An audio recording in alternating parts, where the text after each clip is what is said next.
longer considered. Neither will be the released trio of Izzy Wilson, Lucas Herbert, and Matt Rowland. A few others, like Braxton Davidson and Drew Lugbauer, are no longer on my top 50, but this list is still big on elite talent, with a number of guys who could break out over the last 2 months of the season and or in 2020. Just as a reminder, I am not a scout or a prospect expert. This is something I do for fun, and I will often be wrong. My approach is a bit conservative compared to other shows, I guess, so I may be slow with some players as I was with my number one in previous rankings. I just wanted to say that. With that done, let's get to the rankings. Number one, Christian Patch, outfielder. I've been slower to the party than most, choosing to wait on his hit tool and play discipline to show up before ranking him higher. Well, they did. Not only is Patch hitting .293, but also has a 7.7% walk rate, which is over a 3% rise from 2018. He's also flashed real, legit power in the Southern League, hitting a career-high 11 homers with a .225 isolated slugging. Just 2 years ago, he had a .062 ISO for Rome, all the while he's played plus defense in center, still only 20 years old. Patch has proven that everyone smarter than me who ranked him higher in previous lists was, well, smarter than me. Number 2, Ian Anderson, right-handed pitcher. Like Patch, Anderson is coming off an appearance in the Futures game. In fact, he started for the NL, armed with a mid-90s heater, a plus curveball, and a tremendous changeup. Anderson also has a prototypical size of a durable force on the mound.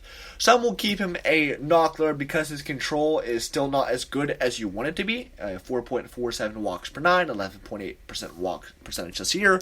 But the results are what matters, and Anderson is currently rocking a 2.91 ERA, 3.25 FIP, and 3.08 xFIP at the age of 21 in AA. He's ready for his next challenge.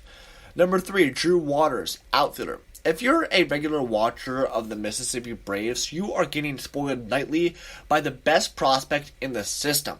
Drew Waters is another 20-year-old tremendously talented kid who can max out to be a better hitter than Patch, though not as good as a defender. For Waters' plate discipline is still questionable, 0 improvement over last year's walk percentage with a higher K percentage. That said, he is one of the best hit tools in the system and has plus power and speed to boot. When I saw some highlights of him, the guy who I immediately comped him to was A.J. Pollock. Without the injuries, that was an excellent MVP quality player. Maybe that ceiling is a bit too high for Waters, but he's still plenty good. Number 4, Kyle Wright, right-handed pitcher.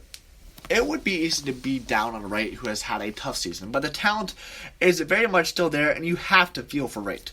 After starting 3 games in the majors to open the year, he was demoted. Since then, he has been called up 3 times for 3 to 5 day periods where he sat in the bullpen collecting dust. It took him off a regular rhythm. But he's still starting to turn the corner. After a 7.22 ERA in his first 9 starts in Gwinnett, he has a 1.42 ERA in his last 4 starts, with 32 Ks and 25 and a third innings. Wright's not a sexy prospect, but he has 4 capable pitches and can be hard to elevate the ball against. And like I said, the talent is there. Now the results are starting to arrive too. Number 5, Bryce Wilson, right-handed pitcher. Wilson is what you get when you take a chance on pitchability. When he was drafted in 2016, the concern was that he'd be a fastball slider reliever, and the Braves reached too much for him. Then his changeup showed new life, and now a righty with great makeup and his aggressiveness on the mound had something new to throw at hitters. According to pitch data, he's flirted with either a sinker or cutter or both this year. Wilson's major league results haven't been great, but it's not hard to see a middle-of-the-rotation workhorse who will get 180-plus strikeouts a year and a FIP south of 4. Number 6, William Contreras, catcher. His brother may not be the biggest fan of the Braves organization right now, but William Contreras remains the organization's top catcher despite the move to draft one with their top pick in June. Offensively, he's still a bit of a work in progress, but he flashes good power potential, a plus hit tool, and a decent idea of the strike zone. Defensively, you hear questions about work ethic, but he's smooth, athletic, has improved his footwork, and has a near 80 grade arm. Contreras, 21, might need a bit more time, but all the tools are there for a guy who could start behind the plate for a decade for the Braves. Number 7, Kyle Muller, left-handed pitcher. Drafted with Bryce Wilson and Ian Anderson, plus Joey Wentz, Mueller was given a slower timetable than the other three. Well, he's caught up. While he struggled with his control this season, walking less than 2 just once in 2019, Mueller's strikeout rate has also exploded. The big Texan southpaw just looks like he's going to throw 200 innings yearly with plus results. Just 21, Mueller went to driveline last winter and found extra velocity he seemingly lost in high school.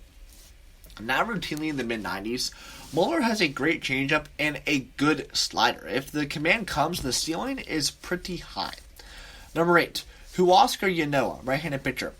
In the summer of 2017, rumors of a Zach Birdie, Jaime Garcia went public.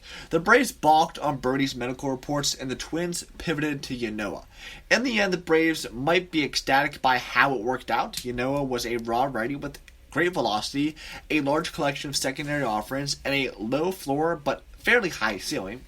2 years later, the great velocity is still there with triple-digit ability. His slider has improved, and settling on just a changeup as his other secondary option has been good. The command is still questionable, but he's also still only 21. You can easily see a high leverage arm in Ynoa, but the door is still open for him to remain a starter if he can improve command and maximize his changeup. Number 9, Jaziel De La Cruz. He's always been raw, and the results have been a mixed bag, but we're starting to see what patience and a talented arm can bring. De La Cruz started the year in Rome and is now in Mississippi. Combined, his FIP is around 3, while his ERA is closer to 2.5. The recently turned 22-year-old threw a no-hitter back in May before his promotion up the ladder to Double-A, and in his last 5 starts in Mississippi, he has a 2.03 ERA with 34 Ks and 31 innings. My gut says he's going to likely move to the pen at some point, where his plus slider and fly ball nature might play up better, but he's already exceeded expectations this year, and if he shows a more consistent feel for his off-speed stuff, there's a chance he takes the next step as a starter. Number 10, Joey Wentz, left-handed pitcher. Wentz hasn't had quite the results anybody was hoping for this season after an injury-shortened 2018 campaign. But he could be turning the corner after allowing just 2 earned runs in his last 18 2/3 innings with 27 Ks. Like his Mississippi rotation mate Mueller, control has been a bit of an issue. He's rocking a higher walks per 9 than he did the last 2 years. Command will be a must because Wentz doesn't have a great fastball. He needs to locate it to set up a plus curveball and keep hitters off his best offering. His changeup, if he can command his heater, Wentz is very difficult to hit, as his last 3 starts show. Number 11, Tucker Davidson, left-handed pitcher. A 19th rounder in the same draft with Anderson, Wentz, Mueller, and Wilson, Tucker Davidson has bounced back after a less than impressive 2018 and floored with a 2.04 ERA, 2.90 FIP, and 3.02 xFIP in 83 2/3 innings in Mississippi. Davidson is a 4-pitch guy with good stuff and better command than anyone seemed to predict. His command played up better when he was limited to shorter stints as a swing guy, but he could blossom into a number 4 starter on a good team. Number 12, Shea Langeliers, catcher. Atlanta's top pick last month and 9th overall, Langeliers is expected to be a quick mover in the system who possesses solid defensive skills right now with a plus arm. The question then becomes simple. Will he hit? He has good power and flashed a decent grasp of the strike zone, but the truth is, where you rank him right now in the Braves' top 10 or outside of it probably indicates how much faith you have in his bat. Number 13, Patrick Weigel, right-handed pitcher. A 7th rounder back in 2015, who just turned 25, Weigel was on his merry little way to the majors before Tommy John surgery stopped him last year. He's been on an innings limit this year as the Braves give him the kid's glove approach. While he has 4 pitches, his best offering is a mid-90s heater. Some see a reliever, though I think he has a similar path as Davidson. Potential 4th starter / swingman or multi-inning reliever. But Weigel's heater does mean that any progress he makes with his secondary offerings could turn him into an even better prospect. Number 4, Kobe Allard, left-handed pitcher. We forget about Allard because he has never been the guy many felt he would be. He an elite pitcher who fortunately fell right into the Braves' laps. That said, Allard shouldn't be completely forgotten, especially if his newly found ability to induce grounders becomes the norm, averaging 51.5% this season. Plus, we've seen more velocity than the last couple of seasons, comfortably 92 to 93 miles per hour often this year. He's never going to be a strikeout artist, but he knows how to pitch and could spend the next 15 years as a decent option at the bottom of the rotation. Number 15, Grayson Janista, outfielder. An advanced hitter playing his first full season of professional ball, Janista is already in Double-A. A bit of a surprise considering he didn't light up the Florida State League over the season's first 2 months. The strikeout rate has been extreme, but he's also showing the ability to walk, and his power potential is legit. Of course, there's a huge difference between the 3 true outcome guys that pan out, and none of the ones that don't, Braxton Davidson. If you're looking for pluses in his numbers this year, outside of walk totals, you have to dig for them.